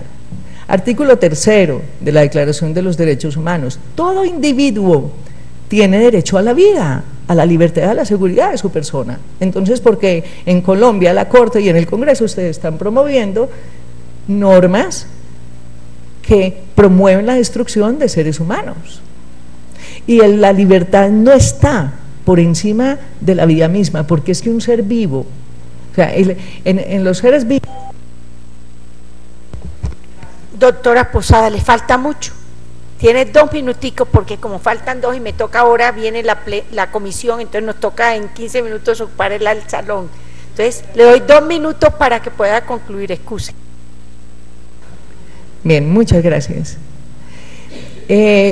Hay personas que dicen, es que mi cuerpo es mío, por supuesto, pero el cuerpo que tienes dentro de ti, él es el propietario de ese cuerpo, no tú de él. Lo primero, nadie estará sometido a esclavitud ni a servidumbre. La esclavitud y la trata de esclavos están prohibidas en todas sus formas. El uso despótico, el trato despótico de seres humanos como objetos para satisfacer deseos de paternidad, de maternidad, es un atentado contra los derechos humanos. No existe derecho sobre otro ser humano. Eso se llama indisponibilidad del cuerpo humano. Nunca puede ser tratado como mero medio. Todo ser humano, artículo 6º de la Declaración de los Derechos Humanos, todo ser humano tiene derecho en todas partes al reconocimiento de su personalidad jurídica. Por favor, doctora, ojalá usted promoviera una ley estatutaria, artículo, me parece que es el 14 de nuestra Constitución. La personalidad jurídica para los derechos humanos fundamentales tiene que empezar en el momento de la concepción, no 9 meses después. Todos son iguales ante la ley y tienen sin distinción derecho a igual protección de la ley. Todos tienen derecho a igual protección contra toda discriminación que infrinja la Declaración Universal de Derechos Humanos. Entonces no se trata de decir que con argumento de la libertad existe el derecho, por ejemplo, a la destrucción de otros o a la autodestrucción, porque si nadie se causó, nadie es dueño absoluto de sí mismo, es solo dueño relativo. Este es un ejemplo, sentencia 968 que hemos trabajado en la mañana. ¿Por qué se dice esto de los que ya nacieron y se niega a los que llevan, se les niega en los 9 meses anteriores al nacimiento? Eso es una contradicción porque el fundamento de reconocer esto en el niño es el mismo de reconocerlo en el feto y en el embrión, y es la realidad de que es humano. Gracias. Gracias, doctora Posada. Me había pedido, perdón, ¿usted iba a hacer alguna réplica? ¿Iba a hacer, doctor, alguna réplica? Sí, quiero hacer una réplica, sí. Con mucho respeto y mucho aprecio de la doctora Nubia, a quien conozco hace muchos años, porque creo que esta presentación que acabamos de ver corta tiene algunos apartes de desconocimiento y otros apartes de frases que no son ciertas. Valdría la pena discutirla, pero lo que yo quiero decir es que nos estamos desviando de la conversación. O sea, yo no sé si el punto de hoy es venir a discutir si vamos a aprobar las terapias de reproducción asistida en Colombia o si vamos a hablar de maternidad subrogada, porque lo que yo he visto es que nos hemos ido desviando por un tema que es completamente distinto al que se planteó en el proyecto de ley que nos ha presentado usted hoy. Porque yo creería, bueno, caer en la discusión de si debemos en Colombia hacer tratamiento de reproducción asistida o no. Bueno, tenemos el ejemplo de Costa Rica, único país del mundo donde se prohibió, y luego de 6 o 7 años la Corte Interamericana de Derechos Humanos lo declaró como un derecho. O sea, es un derecho de las personas poder acceder a los tratamientos de reproducción asistida. Entonces, si nosotros queremos entrar en ese retroceso, de ni siquiera cabría la discusión que tenemos hoy. Tendríamos que remontarnos a una discusión previa donde si vamos a hacer o no tratamientos in vitro o no, que creo que en el mundo pues sería un absurdo ir en contra de la evolución de la ciencia y la tecnología que tenemos al alcance hoy en día. Gracias, doctor. Sí, por favor. Muchas gracias. Bueno, primero que todo quería agradecer, María Jimena Díaz es mi nombre, y quería presentarme en primer lugar como abogada, pero también como salubrista pública, porque creo que desde mis conocimientos he tratado de entender los argumentos de varias de las personas que han conversado durante esta mesa, en presencia de esta mesa de trabajo, y creo que algo muy importante que tenemos que hacer es tratar de hacer una síntesis de posturas de derecho y de posturas de salud pública, porque muchas veces hemos caído en la trampa de que los abogados formulamos unas soluciones y los médicos implementan otras, y creo que en algún momento quedó bien expuesta esa realidad cuando se dijo en algún momento vamos a tener que caer en una trampa para poder seguir haciendo lo que nosotros estamos haciendo. Y en ese sentido yo quiero llamar la atención sobre un punto, y es el de aceptar las cosas que ocurren jurídicamente, e invitar a las personas de la parte médica a que acepten lo que llegue a pasar. Yo no sé cuál vaya a ser el resultado de esta ley o de las muchísimas leyes que se están tramitando actualmente en el Congreso, pero definitivamente no podemos caer en esa trampa de si se legisla lo contrario a lo que yo quiero, voy a hacer hasta lo imposible para seguir haciendo lo que he venido haciendo, y esto va para las dos partes. Como digo, no sé cuál vaya a ser el resultado de estas leyes, pero definitivamente sí tenemos que creer en la democracia, y creo que Venezuela nos acaba de dar una lección de creer un poco más en la democracia, y hasta el mismo presidente Maduro nos acaba de demostrar que las derrotas se pueden aceptar aunque no sepamos cuáles sean los resultados finales de estas cuestiones. En ese sentido, después de esta pequeña introducción, quería llamar la atención sobre varios puntos. Uno es desde el ámbito médico, ¿qué pasa cuando tenemos un paciente que tiene una condición o una enfermedad, como se ha dicho, y cuando tenemos dos pacientes que enfrentan esta misma enfermedad? Sin lugar a dudas, creo que desde nuestra parte humana queremos proporcionar una solución, pero desde la parte médica no podemos olvidar que lo que tenemos que brindar es una terapia para la rehabilitación de ese paciente, y no estoy segura de que la maternidad subrogada sea siempre la solución a esa enfermedad en concreto, ¿sí? La maternidad subrogada no repara la inexistencia del útero, no le pone un útero nuevo a la mujer que está sufriendo por no poder llevar un hijo dentro de sí misma. Es una solución paralela, pero es una solución que parte de la existencia de una figura jurídica, que es lo que nos genera otros problemas y que es lo que nos genera afrontar una realidad jurídica, y creo que estas dos cosas tienen que ser separadas y tienen que estar dentro del análisis del proyecto de ley. Una cosa es la figura jurídica que se utiliza para que este evento ocurra, y otra cosa es el procedimiento médico, que creo que es parte como de ese punto de encuentro en el que hemos llegado de parte de los médicos y de parte un poco de los humanistas o abogados o como les quieran llamar, pero son dos figuras diferentes. Una cosa es el procedimiento que se lleve a cabo para que una mujer dentro de su vientre lleve un bebé que posiblemente haya sido engendrado a través de material genético de otra pareja, y otra cosa es la figura jurídica, y hay que saber cuál de las dos queremos prohibir, o si se quieren prohibir las dos. Si esa claridad conceptual no está, es difícil que el proyecto de ley tenga éxito, o que el proyecto de ley llegue a regular verdaderamente una materia. Y frente al tema de la regulación quiero aportar algo, y es frente a una solicitud que hacía el doctor Ricardo Luque, de pensar en las consecuencias que va a traer esa prohibición. Entonces, en primer lugar, quisiera decir que no puede ser una consecuencia necesariamente de derecho penal, es decir, no necesariamente tiene que implicar la cárcel, pero sí creo que en algún momento puede tener consecuencias de vigilancia. Claramente, porque vengo de la Procuraduría, supongo que tengo experiencia en el tema de vigilar y verificar conductas, y esto es algo que ha perdido gran peso en nuestro país, porque claramente vemos que el trabajo de los entes de control, empezando por el que represento, pero siguiendo por las superintendencias, ha perdido una vigencia por la incapacidad real de verificar qué es lo que ocurre en el terreno. ¿Y qué cosas propondría yo para el proyecto de ley?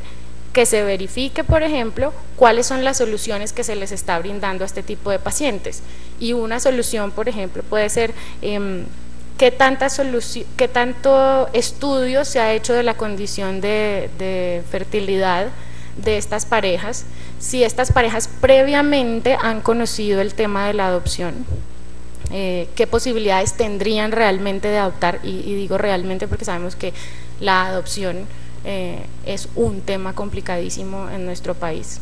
Creo que varios conocen los estudios que hemos hecho desde la Procuraduría, y realmente estamos frente a un tema en el que a una pareja se le puede demorar un trámite de adopción más de 2 años, a pesar de que en las instituciones tengamos a más de 5.000 niños esperando por ser adoptados. Y esto más adelante me va a llevar a un punto, y es el de la necesidad de coherencia de este proyecto de ley con las demás políticas públicas que está abordando el país, entre ellas la de la adopción. Y otra consecuencia u otra inclusión que se debe hacer en el proyecto, pensaría que es el de agotar las posibilidades que ofrece la naprotecnología antes de incursionar en el tema de la maternidad subrogada, si es que no se le prohíbe o si se llega a abrir una puerta o alguna de las puertas. Y una cosa en la que creo que se debe ahondar dentro del proyecto de ley o dentro de la exposición de motivos es la parte jurídica. la imposibilidad de que exista un contrato de subrogación de la maternidad es algo que tiene que discutirse más ampliamente.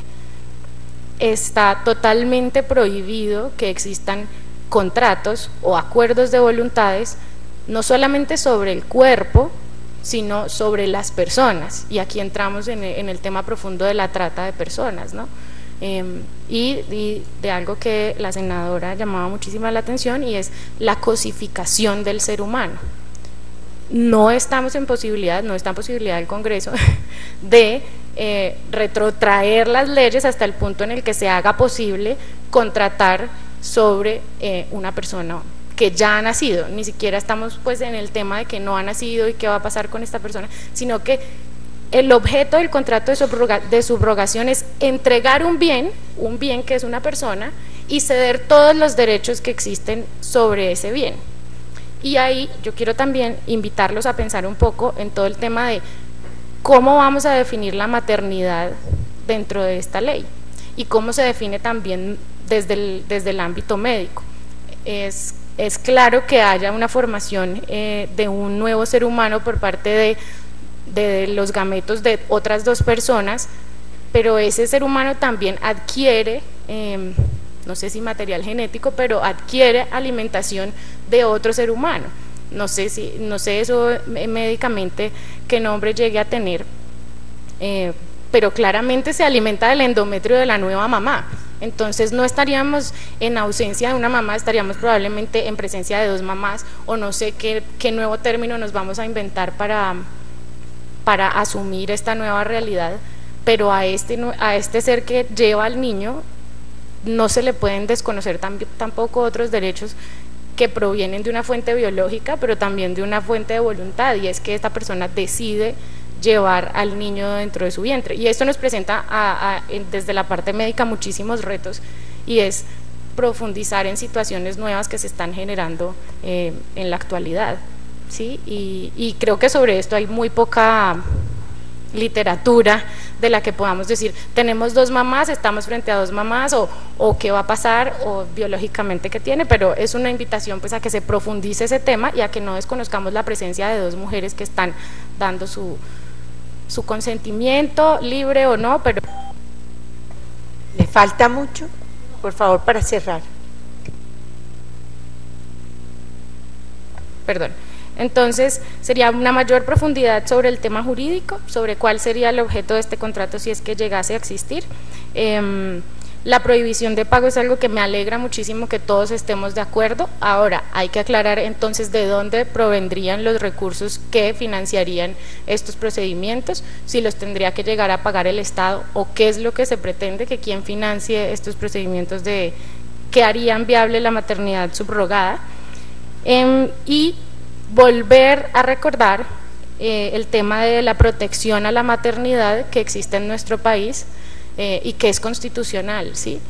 El estado de maternidad es un estado que está protegido por el Estado colombiano y no lo podemos olvidar, y no puede hacerse a un lado solo por el hecho de pensar que existe simplemente una mamá biológica y que hay otra mamá pues que es quien carga al bebé, ¿sí? Y esto tiene una gran importancia porque esa mujer que está en embarazo, así sea de otra persona, tiene derecho a que se le proteja, y tiene derecho a que se le proteja desde muchos ámbitos, y es considerando en especial el estado de vulnerabilidad en el que está.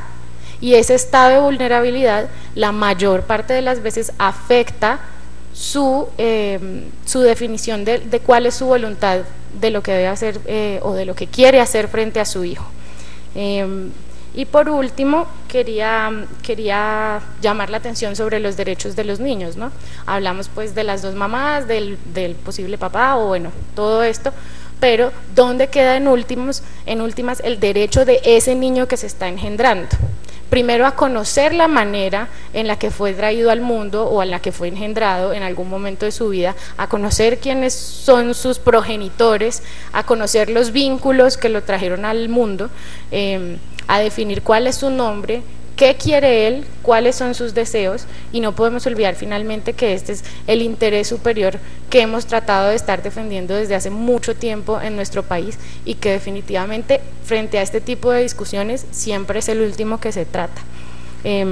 Y ver si el tema de la maternidad subrogada lo que intenta hacer es suplir un derecho de una pareja o realmente abordar una condición de salud de los pacientes. Gracias, doctora Díaz. Doctor Ramírez, usted me pidió para... Sí, gracias. Es para ponerlos un poquito a pensar sobre cifras. Colombia tiene 2,5 millones de parejas infértiles, de las cuales 700.000 se resolverían por fertilización in vitro y 1.800.000 por disciplinas diferentes, dentro de las que puede estar la naprotecnología perfectamente. El 55% de las mujeres tienen trompas absolutamente irreparables, o sea, para ellas la única solución es fertilización in vitro, y el 5% tienen ausencia de útero o un útero con problemas, e incluso científicamente ya podemos hacer una biopsia de la parte interna del útero, del endometrio, y analizar 90 genes que se activan y 140 que se inactivan para que un embrión pueda implantarse.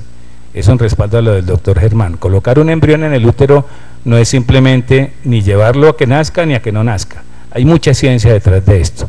Y finalmente quiero recordarles que los 8 proyectos de ley hasta ahora que han querido tocar reproducción asistida se han hundido. Todos. La ley Sara fue la última. Y la Corte Constitucional ha sido la que ha tenido que tomar las veces del Congreso para poder reglamentar situaciones como estas. Entonces, los invito a que lean la sentencia de la Corte Constitucional, donde abarcó todo lo que estamos discutiendo acá, y es una sentencia, no es una respuesta, es una sentencia de obligatorio cumplimiento. De hecho, en respaldo a San José, a lo que se firmó también en Colombia de los derechos humanos, de la Corte Internacional de Derechos Humanos, a la que habló el doctor del Ministerio. Y finalmente invitarlos a pensar en una situación muy particular. Hace como un mes estuve aquí en el Congreso precisamente oyendo a todas las figuras políticas posibles, incluido el hijo del presidente, en un foro legal sobre el aborto. Me llamó la atención el tema porque 300.000 abortos se hacen en este país en un año, y 33 años los grupos de fertilidad, entre los que está el doctor Germán y los demás grupos, hemos podido hacer que nazcan 15.000 niños in vitro. Entonces creo que la balanza está bastante desigual.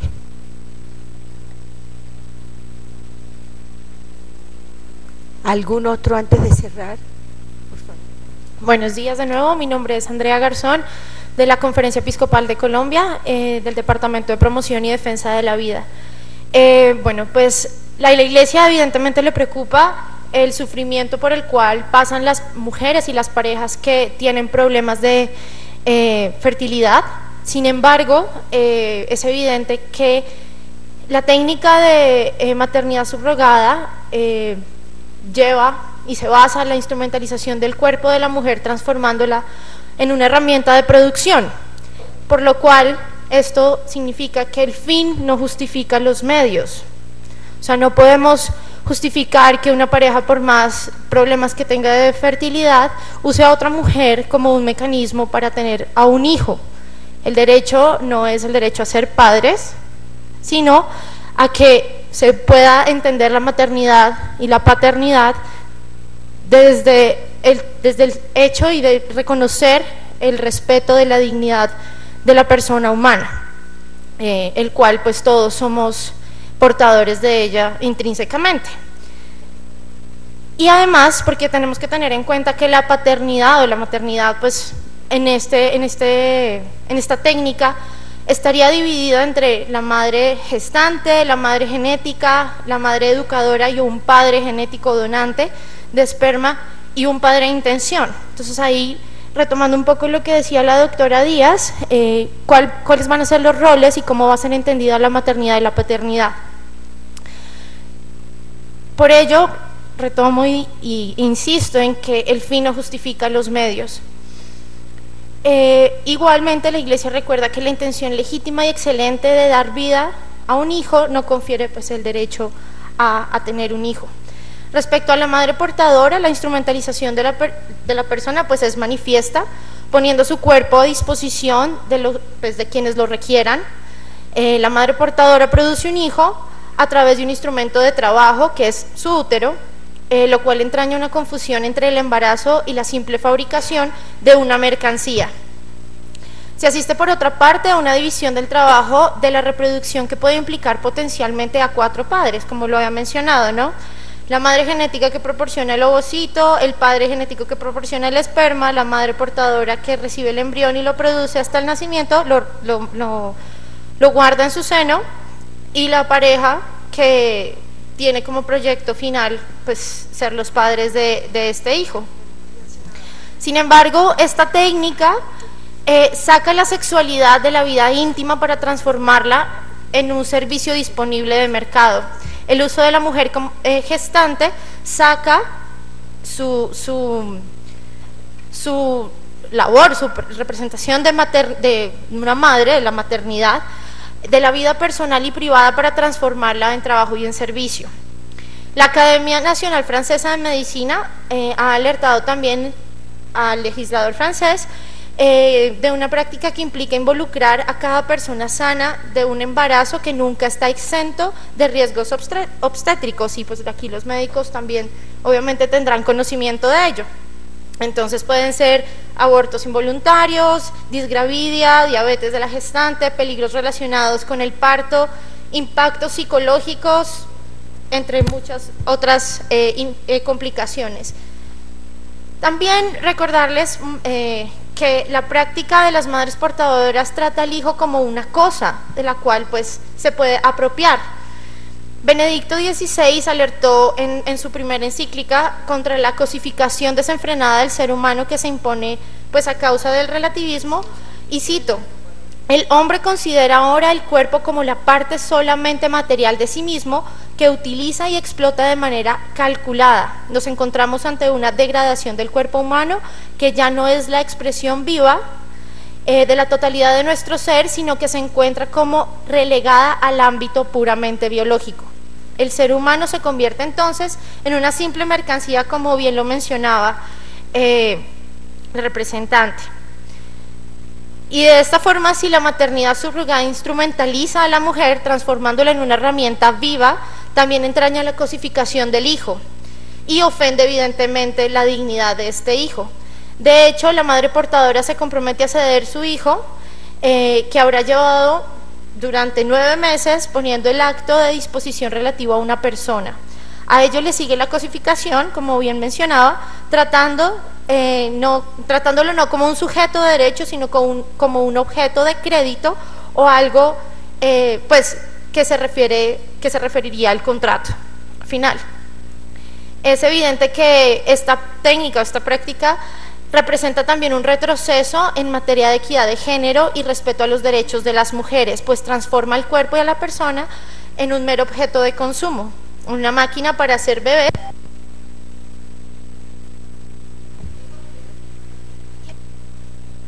Evidentemente, pues destroza la delicada relación que se establece entre la madre y el hijo durante la gestación. Hay documentación clara de este vínculo, hay documentación que muestra cómo la mujer se relaciona con su bebé, y pues podría ser así que, o qué va a pasar entonces durante este tiempo de gestación si simplemente la mujer se queda con el mero hecho de que va a entregar a su hijo al final, ¿no? Entonces, ¿dónde queda esa relación íntima entre madre e hijo? Muchas gracias. Un saludo a la representante Angélica Lozano. Nuevamente quiero agradecerle a cada uno de ustedes el habernos acompañado esta mañana en esta mesa de trabajo. La importancia de la asistencia de ustedes radica precisamente para que nos ayude al representante Santiago Valencia y a mí a revisar el proyecto, a mirar una de nuestras preocupaciones, y es cómo definitivamente se evita que la mujer sea utilizada, sea instrumentalizada con fines lucrativos y que algo tan sagrado como es dar vida, dar a luz, medie a través de negocio. De otro lado también, como aquellas mujeres, aquellas parejas que hoy por diferentes circunstancias no pueden concebir, y aquí se nos abrieron todas esas alternativas que se pueden dar. Usted habló de las médicas, pero vienen otras alternativas que todavía no se han puesto sobre el tapete que se pueden dar, como tienen la salida que puede ser la adopción, pero también tenemos que tener en consideración cómo se utilizan las nuevas tecnologías que no atenten contra la dignidad de la persona y contra la vida. Yo en lo personal sigo muy preocupada porque normalmente cuando hablamos de dar, la Procuraduría hablaba de la información. Dejémonos de bobada, que hay dos temas. Aquí ya vemos un grupo de personas que lo miran como un negocio, que son las personas que están ofreciendo su vientre porque necesitan dinero. Esas personas, en su gran mayoría, no les interesa si eso está prohibido o no está prohibido. A ellos lo que les interesa es poder alquilar su vientre, conseguir unos recursos y poder satisfacer, como lo dicen, a unos terceros. Y por el otro están aquellos que hacen negocio, pero también están aquellos que buscan para satisfacer un interés que no es el que prima, que es el de ser padre, que debe primar el del niño. Y lamentablemente en todas estas discusiones, como el niño no puede hablar, no puede expresarse, pues pasa a un segundo plano. Entonces, lo que buscamos en este día de hoy es traer sobre la mesa y sobre la discusión a nivel nacional de las implicaciones sobre la dignidad de la mujer, sobre el respeto del niño y su dignidad, un proyecto de ley que haga referencia al tema, dé unas pautas claras, lo reglamente y que contribuya a que haya un respeto por la dignidad humana en todas sus formas. A ustedes mil gracias por habernos acompañado. Muy seguramente los vamos a estar invitando a nuevos diálogos sobre estos temas, y muy seguramente habrán otros congresistas, como aquí se dijo, que tienen interés también sobre manejar el tema. Lo que sí no queremos es que sea la Corte Constitucional la que siga pronunciándose sobre estos temas. Tenemos que hacerlo. Lo ideal es que el pueblo colombiano lo haga mediante alguno de los mecanismos de participación popular, ojalá el referendo, pero si lo podemos lograr en el Congreso, aprovechemos este escenario del Congreso de la República para que en mesas de trabajo como esta y luego en las discusiones en las comisiones y en plenaria podamos sacar un marco normativo que respete los principios éticos, que respete la dignidad de la persona, tanto de la mujer como de los niños, y fuera de eso que le dé a Colombia un norte claro de cómo poder avanzar en temas tan sensibles como el tema de la maternidad subrogada, del alquiler de vientre, como se dice comúnmente, y que golpea el corazón de solo saber que hay un negocio de por medio. Mil gracias y que tengan buen día.